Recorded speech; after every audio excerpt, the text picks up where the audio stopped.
আসসালামু আলাইকুম ওয়া রাহমাতুল্লাহ। সকল কাজ আল্লাহর জন্য।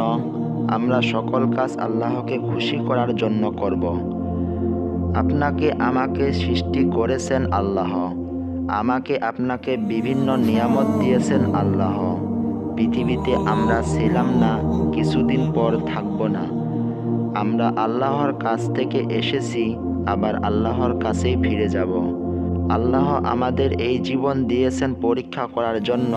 কে কত ভালো কাজ করতে পারে, কে কত ভালো মানুষ হতে পারে, কে কত আল্লাহর প্রিয় হতে পারে। তো আমাদের এই জীবন পরীক্ষার জন্য আল্লাহ দেখছেন কে কত ভালো কাজ করে, কে কত মন্দ কাজ করে।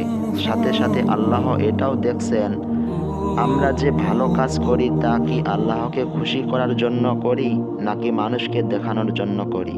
আমি যেমন নিয়ত করব তেমন পুরস্কার পাব।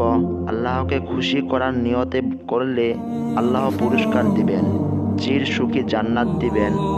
হযরত উমর রাদিয়াল্লাহু তাআলা বলেন, আমি রাসূলুল্লাহ সাল্লাল্লাহু আলাইহি ওয়াসাল্লামকে বলতে শুনেছি, ইন্নামাল আমালু বিন্নিয়াত ওয়া ইন্নামা লিকুল্লি ইমরিইম মা নাওয়া।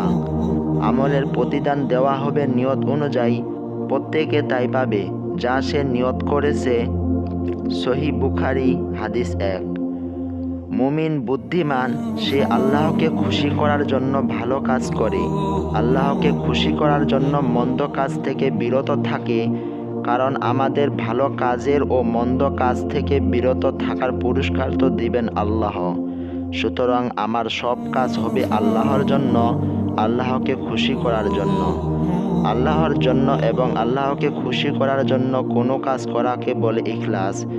যে কোনো আমল কবুল হওয়ার জন্য ইখলাস জরুরি। সুতরাং আমি সব কাজ করব আল্লাহর জন্য, আল্লাহকে খুশি করার জন্য। কারণ আল্লাহই আমাকে সৃষ্টি করেছেন, তিনি আমাকে সকল নিয়ামত দান করেছেন।